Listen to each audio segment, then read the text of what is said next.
I want to talk today. Obviously, it is Easter Sunday. We are also in the midst of Passover. Spring has sprung, and all of the traditions around this time of year there's just holy traditions. We just came out of Ramadan. There's a lot of high holy days happening right now, which makes sense in the turning of the season. But one of them is Passover, and I got invited to a Freedom and Liberation Seder that was held at Nahalat Shalom this past week. And wow, what an incredible experience it was to get to be in community with them.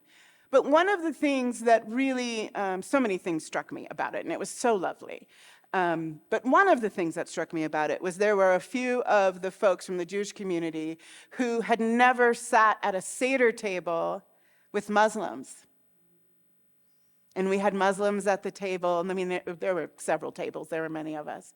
But there were Muslims, there were Jews, there were folks like me, interspiritual, there were agnostics, there were Christians, there were Hindu and indigenous practitioners, all at the Seder table. And I noticed that it was this incredible opportunity, particularly for the Jewish folks at the table, to get to completely be confronted in the narrative they were handed about the Muslim people, and get to break bread. And we sang lament, and we sang protest, and we prayed for those who are suffering, and we prayed for the future and for hope, all together. And in that time of being together, I was really sort of struck by what becomes possible when we pray, and when we pray together. And as I was preparing for this sermon, I kind of went down a rabbit hole because I had never been to a Seder before. And so I learned so much. And, anyone who knows me knows that then it means that I'm going to go do all the research and read all the things, which is what I've been doing this week. And I was learning about Seder. But one of the things that struck me is as we were sort of in between, we danced, we opened the dinner with this lovely welcoming dance outside. And as we were moving back in, I heard one of the organizers talk about leaving the door open for Elijah, which is a practice that happens during Seder. And it's sort of this intention to leave the door open for possibility, leave the door open for hope, leave the door open for the blessed guests who may bring good news. And I was like, who's this Elijah character? I mean, I know about Elijah from knowing about sort of biblical stories, but I didn't know a lot about Elijah. So I was like, let me go read about this Elijah character, which really was not a huge part of our Seder. It was just almost this offhanded comment as we were moving inside. But I was like, who's this guy they're leaving the door open for? So I went to go learn about Elijah, and I discovered that part of Elijah's story is not unlike a resurrection story that we find across many traditions. This story of fall and collapse, and then the rising again, right? The story that we not only find in the story of Jesus, but that we find in the story of Osiris and the story of Ishtar and Savriti in the Hindu tradition. The story that comes from so long ago, far older than 2,000 years, of the rise. We rise up after hardship. But often these stories get told in a way that we miss we're anxious to get to the rise, right? We're anxious to get to the revelation, the future, the hope, the new thing. And all of these stories, if you look at them deeply, and I'm going to talk a little bit about Elijah's story, there is some depth in these stories of tragedy and pain and death and loss that all precede any kind of resurrection, right? We can't actually resurrect if we haven't fallen. And so I learned a little bit about Elijah, and Elijah was tired and exhausted and fearing for his life and decided to flee and run for the hills, basically, because he was stressed out, ashamed of his own behavior, and under threat of the queen.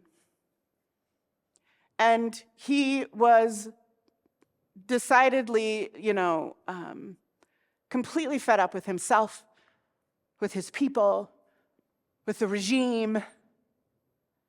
And he went to just lay under a bush after he walked and ran for a whole day and just went and laid down under a bush. And as he fell down under this bush, exhausted and defeated, in despair, and prayed to die,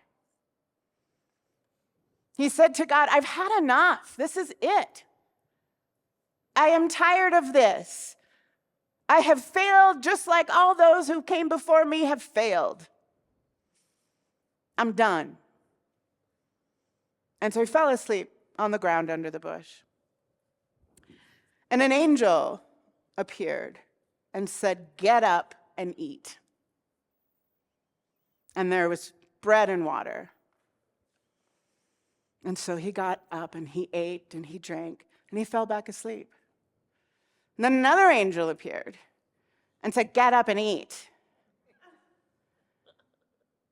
The journey you are on is long and hard. And that was it. The only miracle was the bread and the water. 2 times the message was the same, get up and eat. This is hard. You need to be fed and nourished to do the hard thing that you are doing. And God didn't come and speak to Elijah, because, they're quick to tell you in the Bible when God comes to tell you stuff. It's either the angels or God, not the same. So the angels were sent. Get up and eat. Bread and water. They didn't say, oh, you don't have to do it anymore, honey. It's okay. They said, get up and eat. This is hard. This is going to be long. Where in your life right now do you need to get up and eat? Do you need to nourish yourself? Do you need to welcome an angel who may have some nourishment for you?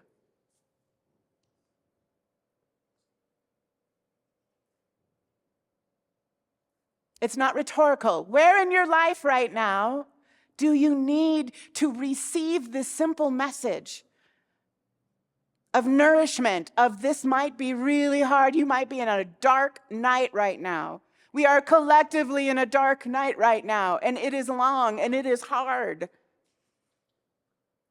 But you need to get up and eat to meet the challenge of this moment, of this journey, of this difficulty, whatever that is for you right now. So Elijah did. He got up and ate. Slept some more, got up and ate again. And then went about 40 days and 40 nights further in the fleeing towards the Horeb, the mountain where Moses received the instructions from God. But 40 days, 40 nights, bread and water. And got there, went into the cave, and fell asleep. And then the Lord came to Elijah and said, come out to this mountainside and meet me. I shall pass by you. But before Elijah could even get out of the cave entirely, there was massive storms and winds. Trees were falling, there was a rock slide, the mountain was shaking, fires erupted. And it says in this passage, God was not in the fire. God was not in the falling rocks. God was not in these huge winds. God was in the whisper that said, go back the way you came. Dang. It's kind of rough. Go back the way you came. Dude, I've been at this for 40 plus days. I was exhausted at the beginning of this. And God said, what are you doing here? Go back the way you came.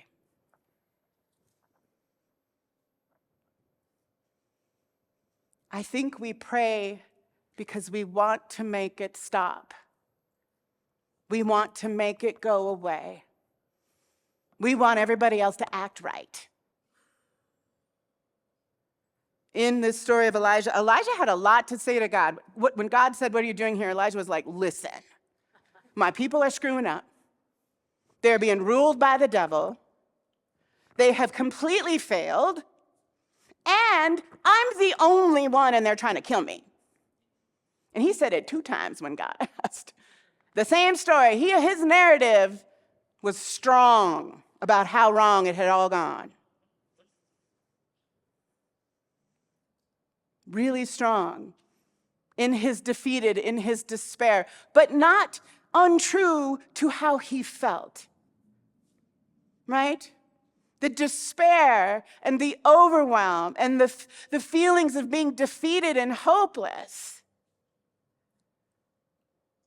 Those were all true. That was exactly how he felt. And so nourish yourself and get back to the fight. And every one of these resurrection stories has a similar thread and through line. It is all going to hell in a handbasket. Everybody sucks. I'm out.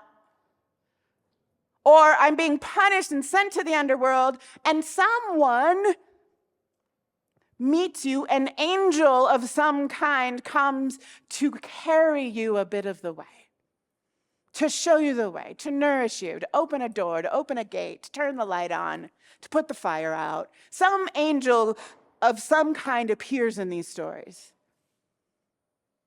But in the stories, there is an encounter, and that encounter with the divine, however it is named and whatever tradition it comes from, this encounter doesn't happen after all is well. The encounter happens when the collapse happens, when the fall happens, when the dying happens. When we have finally allowed the circumstance, the feeling to bring us to our knees and reach for God, to reach for love, to reach for something greater because we got nothing. And in that moment of collapse, in that moment of fall, is when we encounter the divine. Is when we are broken open enough to be willing to receive the angel, to receive the nourishment, to let the ground quite literally hold us when we fall. But the collapse has to happen first. The surrender has to happen first. The willingness to shout out and be like, I don't got it. I don't got it. And then letting somebody, whether that's an angel unaware, as Ernest Holmes, the founder of Science of Mind, called us, whether it's the voice of God itself in the whisper, something will meet you in that encounter and lift you back up. This is why we pray. Thank you so much. Take a moment to acknowledge the beauty of who you are in this precious day of life. Prayer is something that we are. It's not something we have to learn to do or even choose a time of day to do it. We trust that prayer is our breath and our heartbeat every moment of our lives. And this whole concept of collective prayer together, praying for one another, really does work. We hold each other in prayer in this community, and we know that in doing so, our lives unfold in a majestic way, in a sacred way, in a holy way. And we take this opportunity to hold those that we love dearly, that we haven't seen in a while, people in different parts of the world who may be suffering. Let us hold them in our day, in prayer, in silence, knowing that all is well. And so it is.